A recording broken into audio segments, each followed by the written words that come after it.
관의 별자리에 오신 여러분 환영합니다. 오늘은 점성학 개론 4강에 대해서 여러분들과 함께하는 시간을 가져보고자 합니다. 오늘 내용은 아스펙트에 대한 내용으로 진행을 할 건데요. 단순히 아스펙트에 대한 내용으로 진행하는 것이 아니라 고전 점성에서만 특별하게 취급을 하는 특별한 아스펙트가 따로 있어요. 그래서 그 개념 오버컴과 프리도미네이션까지 합쳐서 세 가지 개념에 대해서 살펴보는 시간을 가져보려고 합니다. 아스펙트는요, 행성과 행성 간의 관계라고 보시면 좋을 것 같아요. 이게 무슨 말이냐? 저희가 사람과 사람 사이에 관계 같은 것들이 형성이 되잖아요. 어떤 사람하고는 친하고 또 어떤 사람하고는 별로 사이가 좋지 않아요. 이런 부분들을 이제 점성학에서는 행성들 간의 이제 관계성을 나타내는 데 있어서 아스펙트라고 하는 개념을 사용을 해가지고 그 관계를 정립을 해놓고 있는데요. 아스펙트와 행성들의 길흉 여부는 별도로 돌아간다는 부분을 참고를 해주셨으면 좋겠어요. 왜냐면은 행성들 저번 편들을 아마 보셨으면 아시겠지만 길성들이 있고 흉성들이 있어요. 하지만 흉성들 사이에서도 친할 수 있고 길성들 사이에서도 서로 흉할 수도 있어요. 그러니까 관계가 별로 좋지 않을 수 있다는 걸 말씀을 드리는 거예요. 그래서 관계적인 부분에 있어서의 길흉과 행성 자체가 지니는 길흉의 유무는, 그러니까 길흉이 그게 작용하게 되는 부분은 좀 장르가 다르다고 해야 되나요? 관여하는 부분이 다르기 때문에 이 부분을 서로 혼재한 상태로 이렇게 무작정 해석을 하시면 안 된다는 점, 좀 이렇게 강조하듯이 제가 말씀을 꼭 드리고 싶었어요. 그래서 어쨌든 각설하고 아스펙트의 종류에 대해서 이제 살펴봐야 되겠죠. 아스펙트는 5개밖에 없어요. 그래서 외우시기 되게 편할 거예요. 그리고 딱 이름만 들어도 금방 외울 수 있는 느낌으로 만들어져 있어요. 이게 무슨 말이냐면요. 첫 번째로 회합을 뜻하는 컨정션이라는 게 있는데요. 단어만 들어도 아시겠지만 2개의 행성이 이렇게 붙어있는 경우가 컨정션 한다라고 얘기를 해요. 지금 달하고 토성이 3도 정도의 오차를 두고서 같이 붙어있죠. 네, 이런 경우는 컨정션이라고 얘기를 합니다. 회합은 0도의 오차를 가지고 있는데요. 행성들마다 오브와 모이티라고 하는 개념이 또 따로 있어요. 이건 무엇이냐? 아스펙트에도 오차라는 것이 존재합니다. 예를 들자면 회합이 0도잖아요. 그러면 두 행성이 완벽하게 0도를 이룰 수가 없어요. 현실적으로 그 순간은 너무 짧기 때문에 이제 그거를 어느 정도 영향력을 이렇게 범주를 주고서 요 정도 범주 내에서 두 행성이 좀 다소 오차가 있긴 하지만 붙어 있구나 하면은 그냥 회합으로 쳐줍니다. 이게 바로 그 오차의 개념이 들어가 있는 부분이고요. 행성들마다 그 오브와 모이티는 별도로 이렇게 계산이 되어 있는데, 그거는 중세점성술이나 아랍점성술사들에 의해서 거의 매겨진 거라고 보시면 되고, 고전 점성학에서는 그냥 두 행성이 같은 별자리에만 들어가 있어도 일단은 회합을 한다고 가정을 합니다. 애초에 그런 용어가 따로 있어요. 그 용어는 저도 잘은 모르겠지만 확실히 고전 점성학에서는 도수까지 엄밀하게 따지는 경우는 그렇게 많지 않습니다. 오히려 도수까지 들어가서 각도가 그 아스펙트가 성립이 되는 경우는 특별한 경우로 취급을 해서 좀 더 이렇게 고차원적인 부분으로 해석이 들어가기 때문에 여러분들이 외우실 때는 그냥 회합은 0도라고 하고 오차는 3도 정도로만 생각을 하시면 좋아요. 그냥 모든 행성들 통틀어서 3도 정도로 생각을 하시는 게 제일 무난합니다. 네. 그 외에 다른 부분들은 여러분들이 인터넷 검색하시거나 공부 더 하시면서 알게 되시면 이제 그 내용들로 차차 바꿔나가시면서 적용하시면 되겠고요. 모든 행성들 공통으로는 일단 3도의 오브를 주면 된다라고 보시면 됩니다. 따라서 달과 토성이 지금 3도의 오차를 두고서 서로 붙어 있죠. 그럼 이 경우는 유효 컨정션을 하고 있다고 판단을 하고 각이 0도에 해당이 되므로 이제 컨정션 아스펙트가 지니는 그 특별한 느낌을 얘네들이 이제 부여를 받게 되는데요. 컨정션은 약간 이런 느낌이에요. 일심동체 같은 느낌이에요. 그래서 되게 베프의 느낌이 있기 때문에 컨정션을 하고 있는 두 행성들은 각도 오차가 3도 미만으로 떨어지게 되면은 거의 일심동체, 그러니까 하나의 행성처럼 움직이게 돼요. 이게 좋은 점도 있고 나쁜 점도 있어요. 왜냐면은 베프면은 그 친구의 좋은 점, 안 좋은 점 전부 다 보게 되잖아요. 또한 저도 그 친구한테 저의 좋은 점, 안 좋은 점을 모두 드러내게 돼 있어요. 그거를 그 친구가 얼마나 잘 받아들이냐는 그 친구 몫이긴 하지만, 그럼에도 불구하고 그 두 사람은 서로의 좋은 점, 안 좋은 점을 서로 공유를 하게 됩니다. 그래서 컨정션을 하고 있는 두 행성들은 자신의 좋은 모습과 안 좋은 모습들을 같이 공유를 하게 되면서 특별한 형태의 조합된 그런 느낌의 행성이 된 것처럼 행동을 하게 돼요. 그래서 달과 토성이 이렇게 묶여 있으면은 얘네들은 사실상 달하고 토성이긴 하지만 달과 토성의 성향이 섞여져 있는 어떤 임의의 행성과 같은 느낌으로 두 개가 같이 움직인다고 보셔도 무방하다라고 말씀을 지금 드리고 있는 겁니다. 네. 그래서 컨정션의 느낌은 이런 거고요. 두 번째 아스펙트는 섹스타일이라고 하고요. 얘는 길각입니다. 참고로 컨정션은 흉각도 길각도 아니에요. 둘 다예요. 흉각이기도 하고 길각이기도 합니다. 점성학에서 길과 흉은 플러스 마이너스 개념으로 생각하시면 안 돼요. 길이 1이 있고 흉이 1이 있으니까 두 개가 합쳐져서 0이 된다. 따라서 길하지도 않고 흉하지도 않다라고 보시면 안 되고요. 길한 게 1이 있고 흉한 게 1이 있으면요. 길한 게 1만큼 일어나고 흉한 것도 1만큼 일어난다라고 보셔야 돼요. 둘 다 일어납니다. 두 개가 서로 상쇄돼서 사라지는 개념은 없어요. 점성학에서. 모든 개념이 그렇습니다. 따라서 컨정션은 길각이면서 동시에 흉각이고요. 섹스타일, 즉 육각이라고 말하는 60도의 오차를 가지고서 각을 맺는 이 아스펙트는 길각으로 취급을 하게 됩니다. 그래서 섹스타일은 60도니까 사인으로 따지면, 별자리로 따지면 두 칸이에요. 한 칸, 두 칸. 즉 지금 달, 토성, 그리고 태양, 수성이 서로 섹스타일을 하고 있다고 보시면 됩니다. 여기서 유효 섹스타일 같은 경우에는 수성과 금성이 1도의 오차를 두고 유효 섹스타일을 하고 있고요. 그 다음에 태양과 달인데 4도 정도 차이가 나니까 유효까지는 아니지만 그래도 어쨌든 사인상으로는 육각의 각을 맺고 있습니다. 섹스타일 같은 경우에는 육각이라고 하고 60도라고 해요. 이게 왜 60도냐면요. 한 바퀴가 360도잖아요.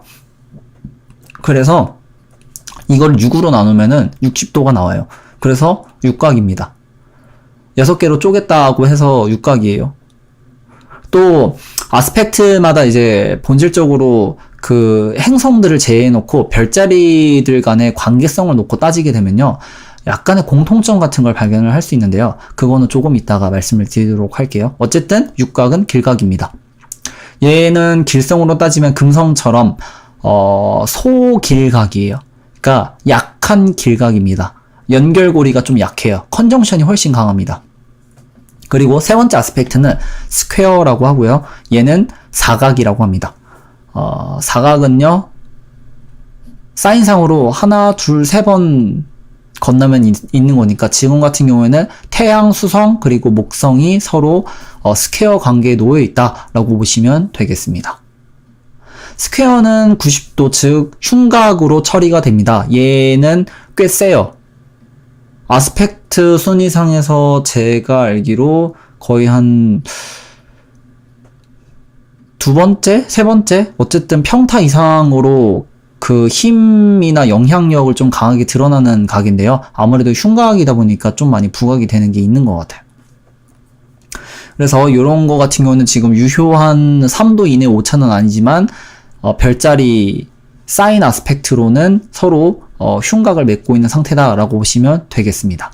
그리고 네 번째는 트라인해서 삼각입니다. 얘는 360도를 3으로 나눴으니까 120이겠죠? 네. 120, 즉 사인 4개, 하나, 둘, 셋, 넷.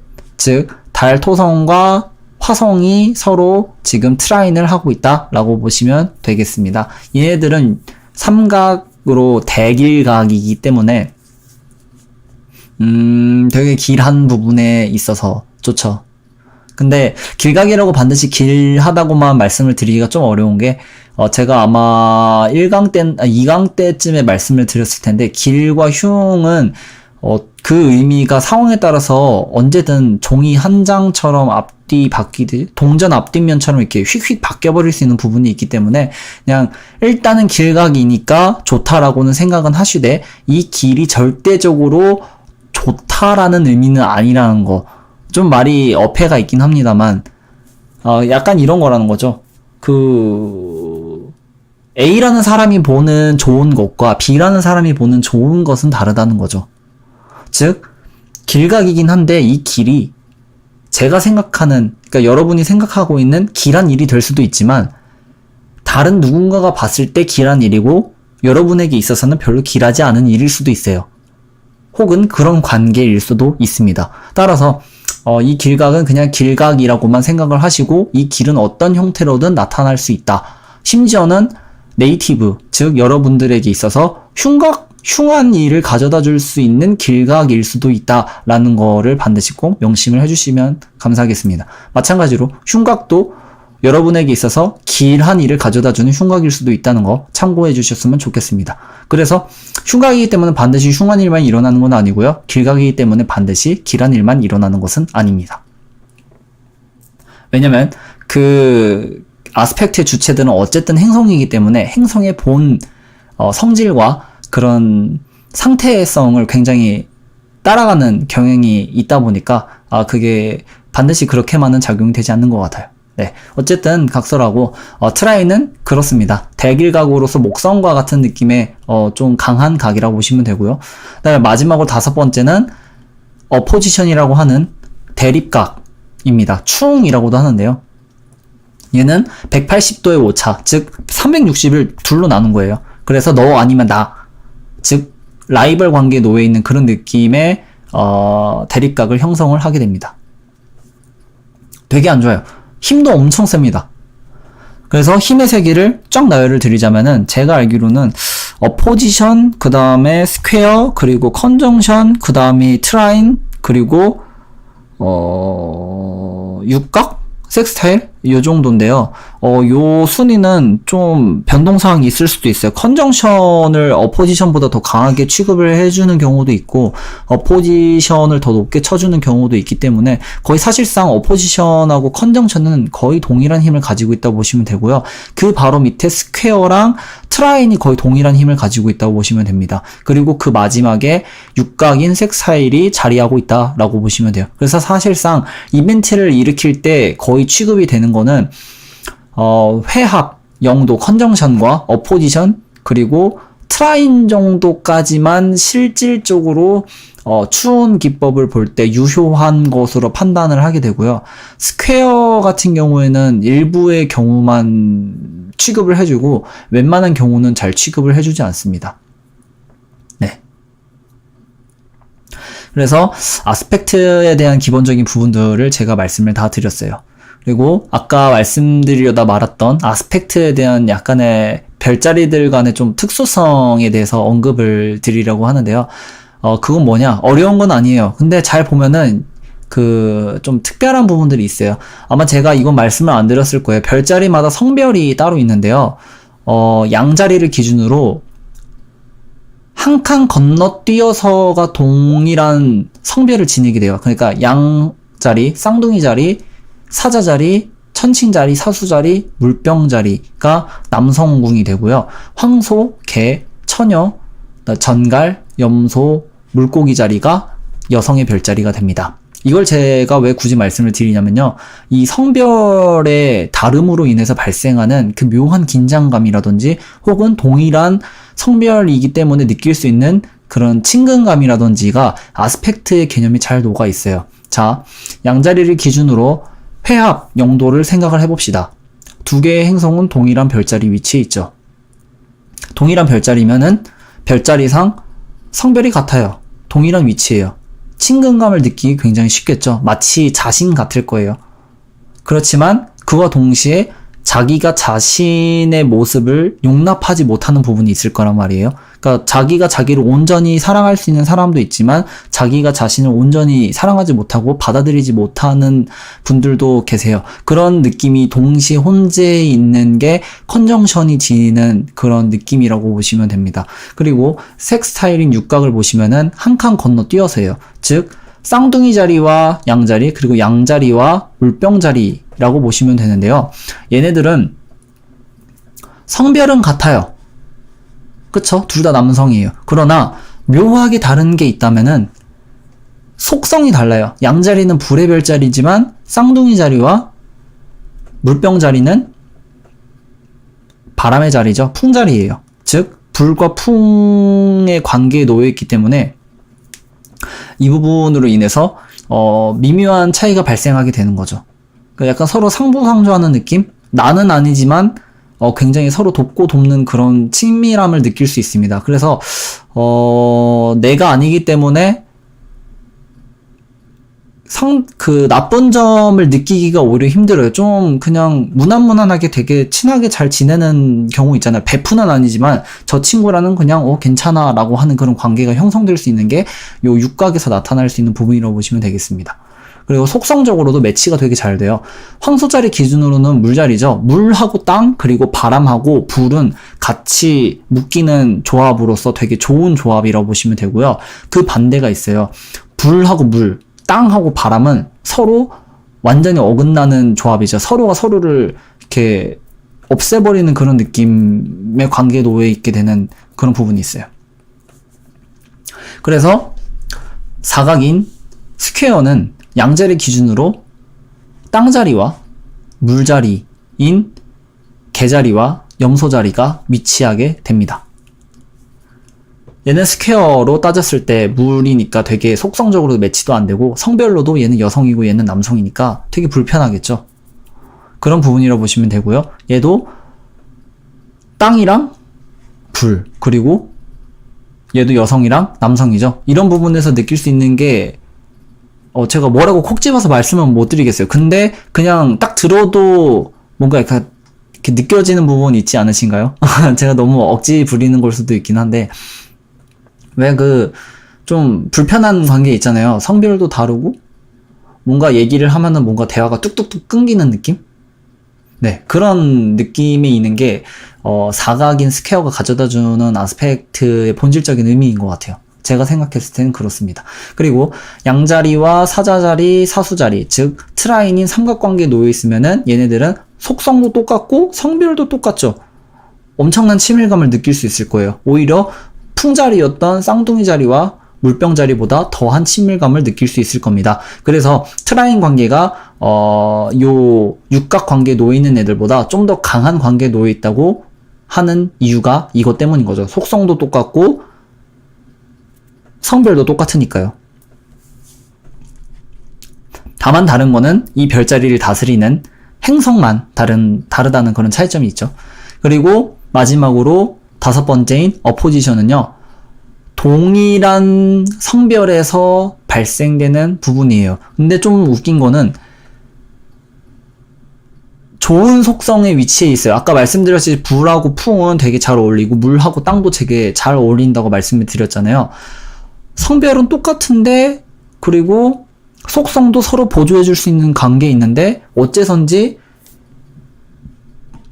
이 육각은 서로 친밀한 관계인데 요 대립각은 되게 안 좋은 라이벌 같은 느낌으로 다가오게 돼요. 그래서 너 아니면 나. 성별도 똑같으니까 완전히 이렇게 경쟁하게 되는 그런 대립각 구조의 느낌이 상상이 가시나요? 스포츠에서 남성들이 보여주는 그런 이렇게 뭐라고 하면 좋을까요? 그런 스포츠십? 그냥 스포츠에서 느낄 수 있는 그런 치열한 경쟁 같은 느낌이 요 점성학에서 얘기를 하고 있는 어포지션이 가져다주는 그런 의미랑 거의 동일하다고 보시면 될 것 같아요. 네. 서로 경쟁하고 경쟁하는 관계. 네. 그래서 아스펙트에 대한 부분은 요 정도만 숙지를 하고 계셔도 나중에 해석하실 때 전혀 문제가 없으실 거라고 생각이 듭니다. 근데 고전정성학에서는 이 아스펙트를 요렇게만은 보고 싶지 않았나 봐요. 그래서 여러 가지 세부 개념들을 많이 만들어냈는데요. 특히 고전정성학에서는 이런 아스펙트들 중에서도 특히 한 가지 아스펙트에 대해서만큼은 조금 더 이거를 강하게 강조를 하고 있어요. 그게 무엇이냐면요. 프리도미네이션이라는 개념인데요. 이 프리도미네이션을 알기 위해서는 우선 아스펙트의 종류에 대해서 아실 필요가 하나 있어요. 지금 아스펙트 보시면은 저희는 그냥 아스펙트가 길각이 있고 흉각이 있고 그 다음에 뭐 아스펙트가 이런 별자리들의 속성이나 성별에 관련해서 발생하는 그런 느낌을 근본으로 하고 있다라고만 제가 말씀을 드렸는데 이제 고전 점성학에서는 특히 옛날 분들은 그걸로는 성이 안 차셨나 봐요. 그래서 이 아스펙트를 방향을 분류를 하셨어요. 방향이 뭐냐면요. 아스펙트에 좌측 아스펙트가 있고 우측 아스펙트가 있어요. 또 이거는 또 처음 들어보시는 개념이실 수 있는데 그렇게 어려운 개념은 아닙니다. 지금 보시면은 아스펙트가 잘 보면 방향성이 두 개로 나뉜다는 걸 알 수 있어요. 자, 태양과 달이 있습니다. 그러면 태양 입장에서는 달을 별자리 순서를 역행하는 방향으로 지금 육각을 보내고 있죠. 근데 달의 입장에서는 별자리 순서에 순행하는 방향으로 태양을 지금 바라보고 있는 걸 아실 수 있습니다. 따라서 이러한 방향성, A와 B 관계에 있어서 A가 B를 바라보는 것과 B가 A를 바라보는 것의 그런 느낌의 미묘한 차이를 이런 아스펙트의 방향을 통해서 좀 세분화하고 싶었던 것 같아요. 이거를 예를 들자면 이거예요. 태양이 길을 가고 있습니다. 어디를 향해서 가고 있어요. 근데 달이 뒤에서 태양을 보고 야 태양! 이라고 부르는 거예요. 그럼 태양은 대부분 고개를 휙 돌려서 달을 쳐다보면서 나 불렀어 라고 대답을 하겠죠. 이런 느낌으로 들어가는 게 좌측 아스펙트와 우측 아스펙트의 개념입니다. 즉 뒤에서 태양을 바로 보면서 편하게 태양을 부를 수 있지만 태양은 그 대답을 듣기 전까지는 뒤에 누가 있는지를 알지 못합니다. 그리고 그걸 불렀을 때 편하게 바로 그냥 볼 수 있는 게 아니라 고개를 돌려서 몸을 틀어서 뒤에 누가 있는지를 확인을 해야만 하죠. 이게 바로 우측 아스펙트의 개념이라고 보시면 됩니다. 즉 좌측 아스펙트는 별자리의 진행 순서대로 각을 보내는 방향이 일치하면은 좌측 아스펙트고요. 우측 아스펙트는 별자리의 진행 방향에 역행하듯이 각을 보내는 게 우측 아스펙트가 됩니다. 따라서 좌측 아스펙트가 강할까요? 우측 아스펙트가 강할까요? 아마 제가 말씀드린 예제대로라면은 좌측 아스펙트가 우측 아스펙트보다는 좀 더 강하게 들어올 거예요. 왜냐면은 뒤에서 머리를 툭 하고 칠 수 있는 것과 앞에서 뒤를 돌아보고서 그 사람의 뒤로 돌아가서 머리를 치는 것의 난이도는 전혀 다르기 때문이죠. 네, 이걸로 좀 예제를 들어서 죄송하긴 한데 이게 제일 잘 와닿을 것 같아서 뭐 그렇게 무리가 되는 예제도 아닌 것 같아서 네, 이렇게 한번 얘기를 드려본 거고요. 어쨌든 별자리의 관계에서도 행성들의 관계에서도 똑같습니다. 거꾸로 뒤돌아서 보는 것보다는 그냥 진행 방향대로 보는 게 편한 거죠. 그래서 좌측 아스펙트가 우측 아스펙트보다 강한 겁니다. 이렇게 생각하시면 돼요. 그러면 이제 프리도미네이션을 설명하기 위한 첫 번째 개념이 완료가 된 겁니다. 이걸 바로 오버컴이라고 해요. 오버컴은 두 행성이 아스펙트를 맺고 있을 때 좌측각을 보내는 행성을 오버컴이라고 얘기를 합니다. 즉 달이 태양을 지금 육각으로 보내고 있죠. 이걸 오버컴 한다고 얘기를 하고요. 태양은 달에 대해서 역방향으로 보내고 있기 때문에 태양은 달에 대해서 오버컴 당하고 있다라고 얘기를 합니다. 근데 사실 오버컴은 프리도미네이션을 위한 보조 개념에 지나지 않고요. 제일 중요한 거는 프리도미네이션입니다. 그렇지만 그래도 고전점성학에서 오버컴도 꽤 중요한 개념으로 사용이 되고 있기 때문에 설명을 드린 거라고 보시면 돼요. 즉 오버컴은 좌측 아스펙트를 보내고 있는 행성, 오버컴을 하고 있는 행성이 당하고 있는 행성한테 자신의 색채를 굉장히 강하게 넣을 수 있어요. 이 경우에는 3도 이내로 유효각을 맺지 않는 경우에도 해당되는 부분이고요. 만약에 3도 이내로 유효각을 맺고 있는 경우라면은 이 경우는 약간 예외적으로 오버컴 당하고 있는 행성도 오버컴하고 있는 행성한테 자신의 영향력을 좀 강하게 끼칠 수 있게 된다라고 보시면 됩니다. 지금 보시면 금성이랑 수성 있죠. 금성은 수성한테 오버컴하고 있어요. 수성은 금성에 대해서 오버컴 당하고 있죠. 근데 각도가 1도 정도밖에 차이가 안 나기 때문에 금성의 색채를 수성이 강하게 받지만 동시에 수성도 금성에게 색채를 어느 정도는 강하게 줄 수 있는 그런 관계가 형성되어 있다고 보시면 되는 겁니다. 이거는 길각이든 흉곽이든 어떤 종류의 아스펙트든 상관없이 모두 적용이 되는 개념이고요. 프리도미네이션은 유독 스퀘어 아스펙트에 대해서만 적용이 되는 유일한 개념이에요. 즉, 이 프리도미네이션은요, 용어를 풀어보자면은 정복하다라는 의미를 가지고 있는 그런 단어인데요. 왜 정복이냐? 자, 어떤 행성을 기준으로 하우스를 도입을 하게 되면요, 약간의 약한 의미의 하우스가 파생이 돼요. 무슨 말이냐면요, 지금 보시면은 금성과 수성이 서로 육각을 보내고 있죠. 이 상태에서 수성 기준으로 1하우스를 잡고 순서를 매기다 보면은 금성은 수성에 대해서 11하우스에 위치한 상태로 육각을 보내고 있다는 사실을 저희가 알 수 있습니다. 프리도미네이션은 1하고 10 관계에 놓여있는 아스펙트에 대해서만 유효하게 작용이 되는 개념이에요. 즉, 이 경우에서는 목성과 수성, 그리고 목성과 태양의 관계에서 지금 프리도미네이션이 발생을 하고 있는데요. 태양과 수성 기준으로 목성이 지금 10하우스에 위치해 있죠. 즉, 목성은 태양과 수성에 대해서 프리도미네이션 하고 있는 위치에 있다라고 얘기를 하고, 이 아스펙트는 매우 강력한 아스펙트로 취급을 합니다. 단 이때 개념은 유효각이 아니어도 그냥 사인상으로 위치해 있으면은 기본적으로 프리도미네이션이 성립을 하게 되고요. 유효각으로 3도 이내 오차까지 맺고 있으면 그 영향력은 매우 강력하다 보시면 돼요. 이 경우에서는 1하우스 행성이 10하우스에 위치해 있는, 즉 자신을 프리도미네이션 하고 있는 행성한테 유효각이라고 할지라도 그 힘을 크게 못 미치게 됩니다. 뭐 어느 정도 미치긴 하겠지만 그 영향력이 이제 다른 오버컴일 때와는 좀 다른 개념으로 들어간다는 거죠. 즉 이때만큼은 굉장히 크게 강력하게 제압을 하고 있다라고 보게 된다고 보시면 돼요. 이거는 제가 생각했을 때 약간 아까 설명드린 그 뒤통수 치는 개념이 훨씬 가까운 것 같아요. 즉 뒤에서 칼을 겨누고 목에다 칼을 겨누고서 이제 목에 칼이 겨눠진 행성이 있을 거 아니에요. 그 행성은 옴짝달싹도 못하는 그런 상황이 되는 거죠. 이게 프리도미네이션이 지니는 느낌이라고 보시면 될 것 같아요.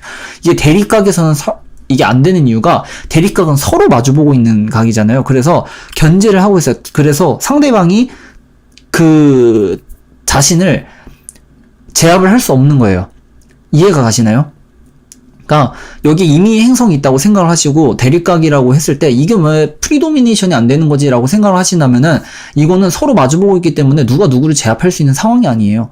그냥 서로 대립을 하고 있고 흉한 상태에 놓여 있는 것 뿐이지, 뭔가 이렇게 제압을 하려면 가까이 다가가서 뭔가 물리적으로 제압을 해야 되잖아요. 그럴 수 있는 상황이 아니라는 거죠. 근데 스퀘어 같은 경우에는 거의 똑같은 흉곽이면서도 각도가 90도나 줄어들어 있고 되게 가까운 위치에서 이렇게 저격을 하고 있는 듯한 그런 느낌으로 이제 각을 보내고 있기 때문에, 이런 경우에는 이제 상대방을 충분히 제압할 수 있다라는 그런 느낌이 되는 거죠. 그래서 프리도미네이션의 관계는 약간 제압하고 제압당하는 느낌의 아스펙트이면서 그 세기는 매우 강력하다라고 이렇게 외우고 계시면 되겠습니다. 그래서 이 개념이 좀 이해가 안 가실 것 같아서 제가 아는 분이 운영하고 계신 이제 네이버 블로그가 있어요. 여기는 이제 술객님께서 운영을 하고 계신 블로그인데요. 저희가 이제 점성학 공부를 했을 때 이분의 블로그에서 기본 개념들을 정립을 할 때 정말 도움을 많이 받았어요. 그래서 개념 정리를 이제 기본적으로 깊게는 안 돼 있어요. 다만 그럼에도 불구하고 저희가 궁금해할 만한 내용에 대해서 어느 정도 수준으로는 충분하게 이렇게 풀어놓고 계셔서 내용이 좋은 것 같아서 이제 이걸 예제로 들려고 제가 좀 몰래 사이트를 열어놓고 여러분들께 소개를 지금 하고 있습니다.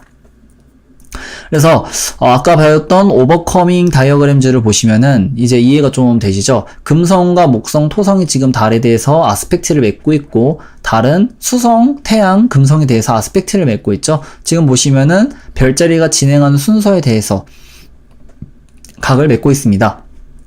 달은 역방향으로 맺고 있죠. 그래서 이 경우는 토성, 목성, 금성이 달에 대해서 오버커밍 하고 있다. 네, 오버컴 하고 있다. 즉 조디악 진행 순서, 별자리 진행 순서대로 진행 방향으로 아스펙트를 지금 보내고 있는 상황이라고 보시면 되고요. 달은 또 수성, 태양, 금성에 대해서 오버컴하는 형태로 각을 보내고 있다라고 보시면 되겠습니다. 네, 이게 이 그림의 설명이에요.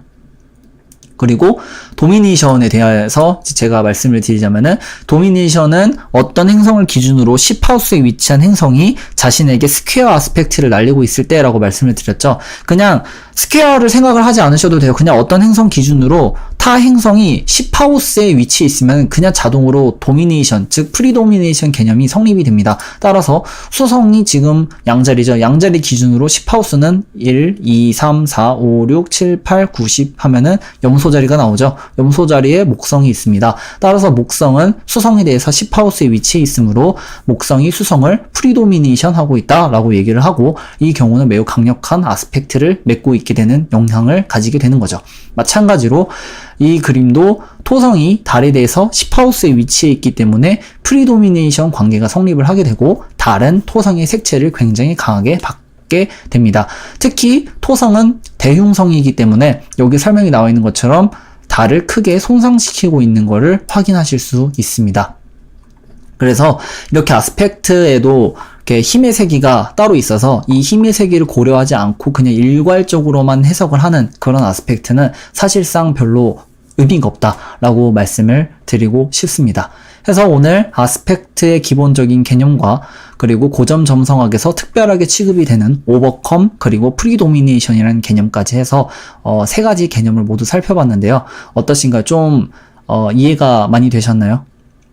이해가 잘 안 되셨다면은 제 영상을 여러 번 돌려보시거나 제가 이 영상에서 방금 설명드렸던 술객님이 운영하시는 블로그 혹은 이제 다른 블로거 분들께서 올려놓으신 점성학 글을 통해서 이해를 좀 더 이렇게 다지는 시간을 가져보시기를 추천드리는 바입니다. 네, 오늘 영상 여기서 마치도록 하겠고요. 시청해주셔서 감사합니다.